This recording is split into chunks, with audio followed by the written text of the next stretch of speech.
बिस्मिल्लाहिर्रहमानिर्रहीम। Welcome to F Sattar channel. आज हमारे पास जो टॉपिक ऑफ डिस्कशन है वो इंटरनेशनल सिस्टम ऑफ यूनिट्स है, जिसे हम एसआई यूनिट्स भी कहते हैं। एसआई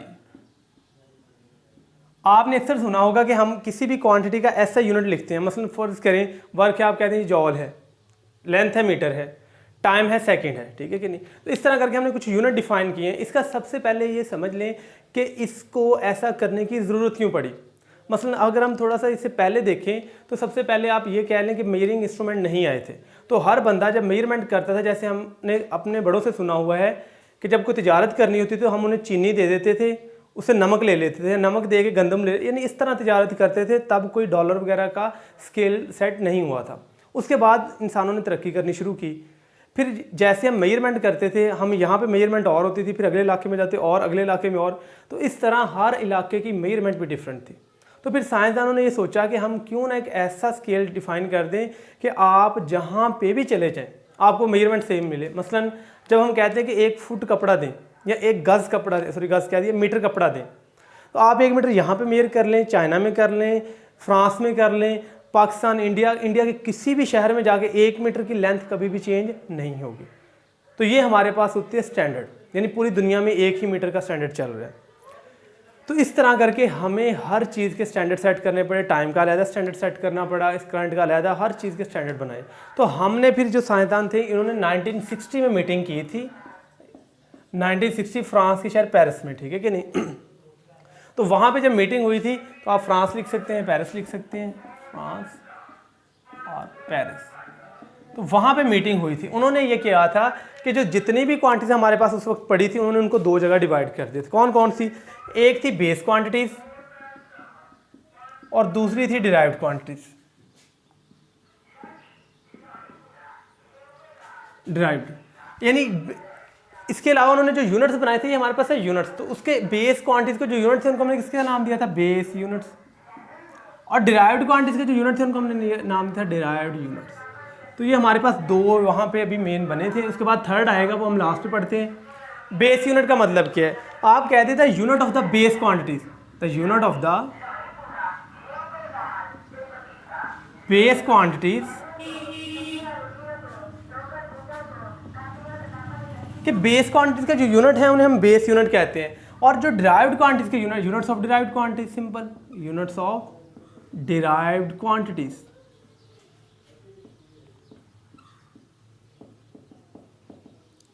तो ये हमारे पास चीज़ आ गई थी, एक बेस यूनिट्स आ गए थे, दूसरे हमारे पास कौन से आ गए थे? डिराइव्ड। तो हमने ये कहा था कि 2 यूनिट्स बन गए हमारे पास। अब बेस में मैंने आपको लास्ट टाइम बताया था कि 7 क्वांटिटीज आती है, मसलन लेंथ, मैस, टाइम, इस तरह करके 7 है। जो लेंथ था उसका यूनिट मैंने आपको बताया था मीटर होता है, टाइम का यूनिट क्या होता है? सेकंड होता है, मैस का क्या होता है? किलोग्राम होता है। इसके अलावा इलेक्ट्रिक करंट, जो इंपॉर्टेंट पॉइंट था मैंने आपको बताया था, इलेक्ट्रिक करंट जो है वो बेस आती है आपके पास, इलेक्ट्रिक बेस क्वांटिटी, उसका यूनिट बेस होगा, इसका यूनिट एम्पेयर था और इसको हम एम्पेयर ऐसे लिखते हैं। टेम्परेचर था उसका केल्विन था, अमाउंट ऑफ सब्सटेंस था उसका मोल था, इंटेंसिटी क्या लाइट का कैंडेला था। इस तरह हमने करके यूनिट डिफाइन किए थे। डिराइव्ड क्वांटिटी आप जितनी मर्जी बना लें। मैंने बताया था वर्क है तो वर्क एक क्वांटिटी एफडी, तो ये हमारे पास एक डिराइव्ड क्वांटिटी आ जाएगी। पावर है, power is equal to W/T, तो ये भी एक डिराइव्ड क्वांटिटी आ गई। तो पावर का यूनिट क्या होता है हमारे पास? वाट, W, तो ये होता है जॉल पर सेकंड। ये जॉल किसके बराबर होता है? न्यूटन मीटर पर सेकंड। और न्यूटन किसके बराबर होता है? किलोग्राम मीटर पर सेकंड का स्क्वायर मीटर पर सेकंड, यानी इसका जो यूनिट होगा किलोग्राम मीटर स्क्वायर पर सेकंड की पावर 3। तो ये हमारे पास यूनिट्स आ जाते हैं कि डिराइव्ड क्वांटिटीज के जो यूनिट होते हैं उन्हें हम डिराइव्ड यूनिट कहते हैं, और जो बेस क्वांटिटीज के यूनिट होते हैं उन्हें हम बेस यूनिट्स का नाम दे देते हैं। तो 2 तरह के हमने यूनिट डिफाइन किए थे, बेस यूनिट और डिराइव्ड। तो जितने बेस क्वांटिटीज के यूनिट्स हैं उनको बेस यूनिट्स का नाम दिया जाता है, और जितने डिराइव्ड क्वांटिटीज के यूनिट हैं उनको हम डिराइव्ड यूनिट्स का नाम देते हैं, जो असल समझने वाली चीज़ है। इसके बाद हमारे पास थर्ड टाइप आती है, उसे कहते हैं हम सप्लीमेंट्री यूनिट्स। ये हमारे पास थे सप्लीमेंट्री यूनिट्स। ये होते क्या है, ये क्या क्या चीज़ें, इसको अब हमने स्टडी करना है कि व्हाट इज सप्लीमेंट्री यूनिट। तो ये शॉर्ट क्वेश्चन भी होता है, supplementary units, supplementary units. Supplementary units की 2 टाइप होती हैं। एक हमारे पास होते हैं रेडियन और दूसरा हमारे पास होता है स्टीरेडियन।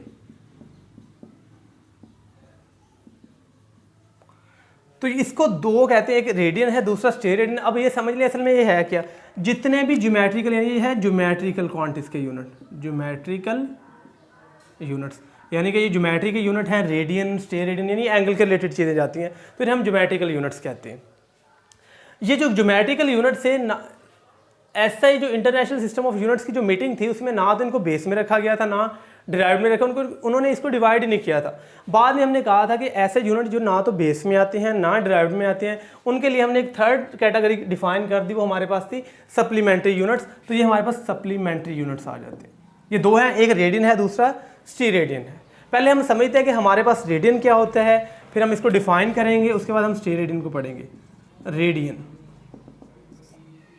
अच्छा रेडियन के लिए आप मैं कह दूँ फ़र्ज़ करें कागज़ लें और कागज़ को इस तरह करके आप कट लगा के गोल सा काट लें, इस तरह पेज इस तरह थाली होती है इस तरह, तो ये हमारे पास इस तरह वो गोल सा बन जाएगा सर्कल की शेप में।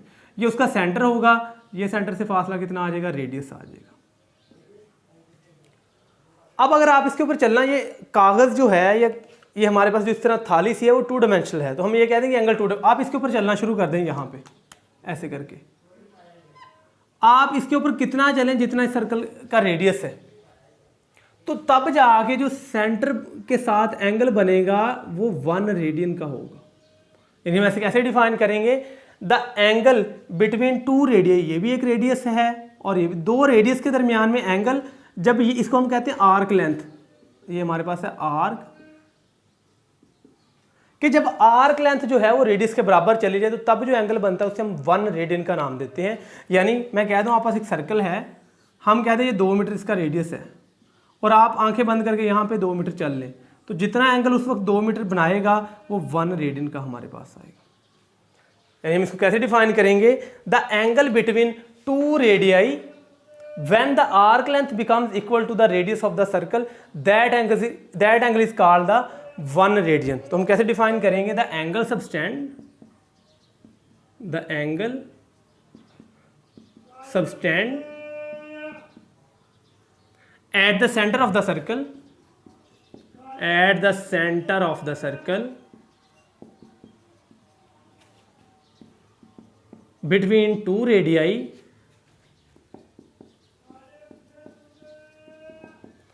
कि एक सर्कल के सेंटर के साथ एंगल बने, 2 रेडियस के दरमियान, ये भी एक रेडियस है और ये भी रेडियस है। जब arc length becomes equal to the radius of the circle, when arc length becomes equal to the, when arc length becomes equal to the radius of the circle,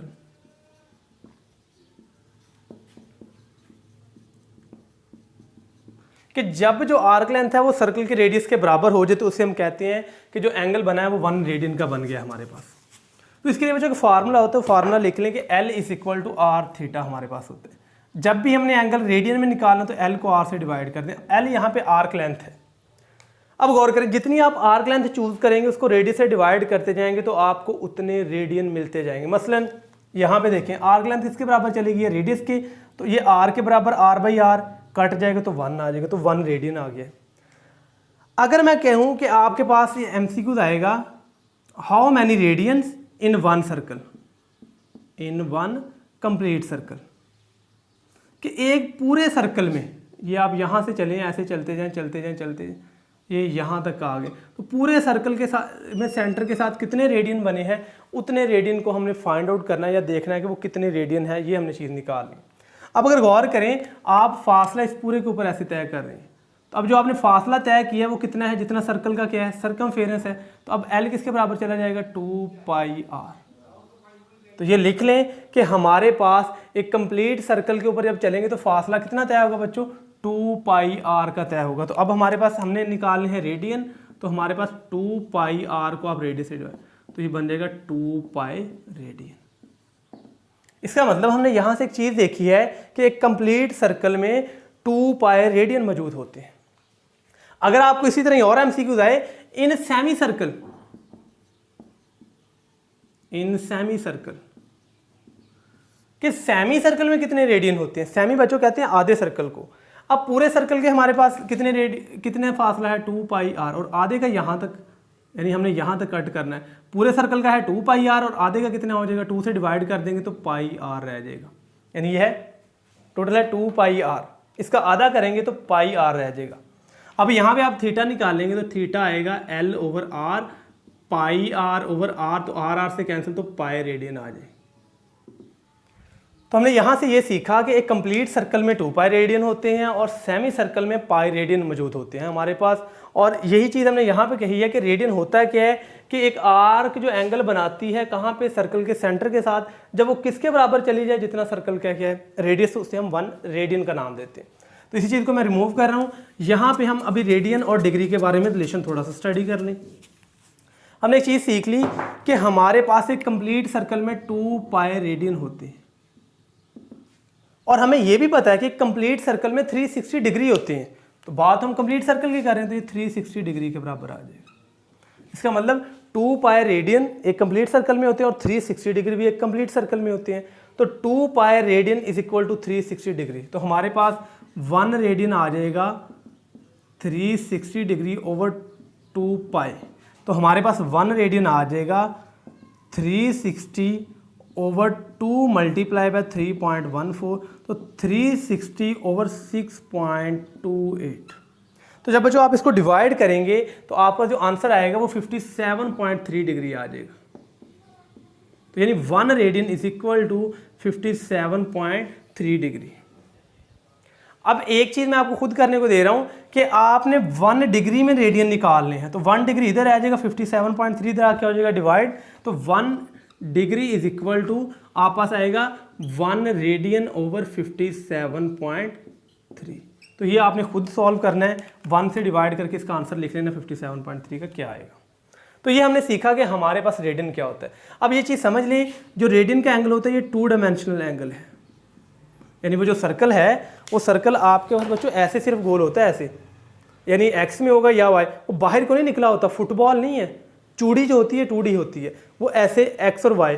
अगर फुटबॉल देखेंगे तो वो 3D में आ जाएगा। तो इस वजह से इसे हम 2 डायमेंशनल भी कहते हैं और या इसे आप कहते हैं प्लेन एंगल भी। तो ये MCQ होता है इसका। तो यहाँ तक सीखा कि 1 रेडियन जब L is equal to R के बराबर चला जाएगा तो एंगल हमारे पास 1 रेडियन का आ जाएगा और एंगल ये होता है 2 डायमेंशनल और इस एंगल को हम नाम देते हैं प्लेन एंगल का नाम। अब हमारे पास जो है हमने सेकंड डिफाइन करना है व्हाट इज टी रेडियन। तो ये हमारे पास टी रेडियन आ गया। अब हम इसको डिफाइन करेंगे टी रेडियन हमारे पास क्या होता है।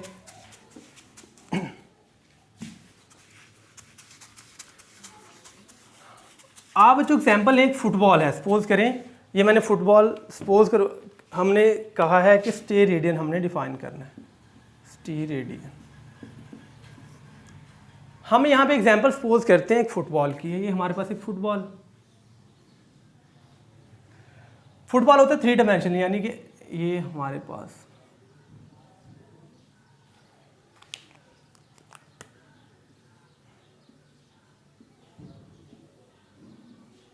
फुटबॉल आ जाएगा। ठीक है, अब फुटबॉल जाहिर बात इस तरह हमारे पास शेप सी होती है, यानी एक्स में भी होगा, वाई में भी, और इधर से बाहर को भी निकला होगा।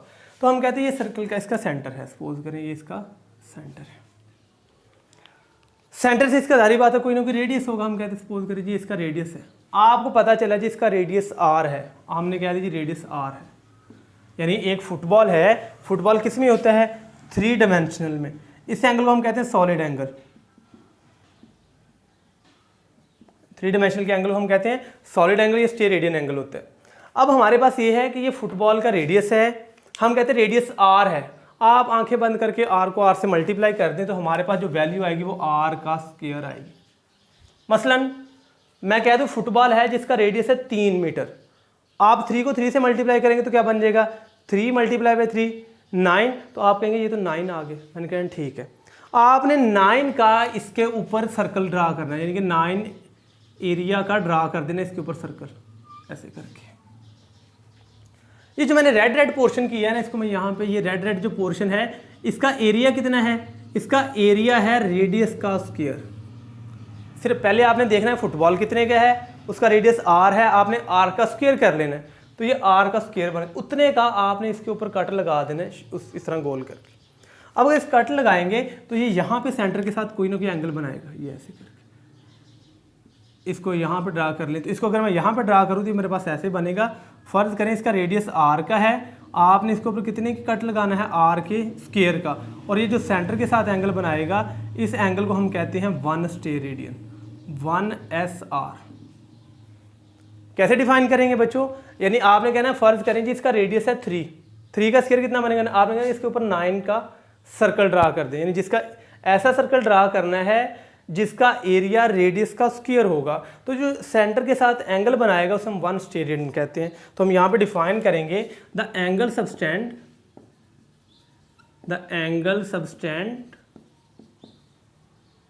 At the centre of the sphere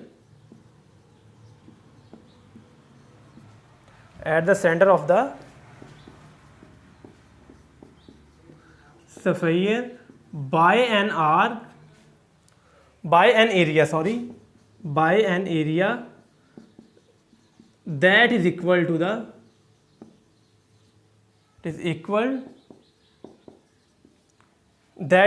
the square of the radius,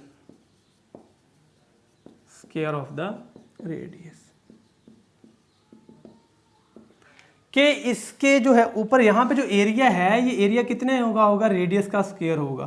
तो ये जो सेंटर के साथ एंगल बनाएगा उस एंगल को हम कहते हैं असल में 1 स्टीरेडियन। तो 1 स्टीरेडियन एक ऐसा एंगल होता है जो स्फीयर के सेंटर के साथ एंगल बनाता है 1 स्टीरेडियन का। कब, जब यहाँ पे एरिया कितने का चूज करेंगे, रेडियस का स्क्वायर चूज करेंगे। अब बिल्कुल उसी तरह कि एक कंप्लीट स्फीयर में कितने रेडियन होते हैं, तो 1 कंप्लीट स्फीयर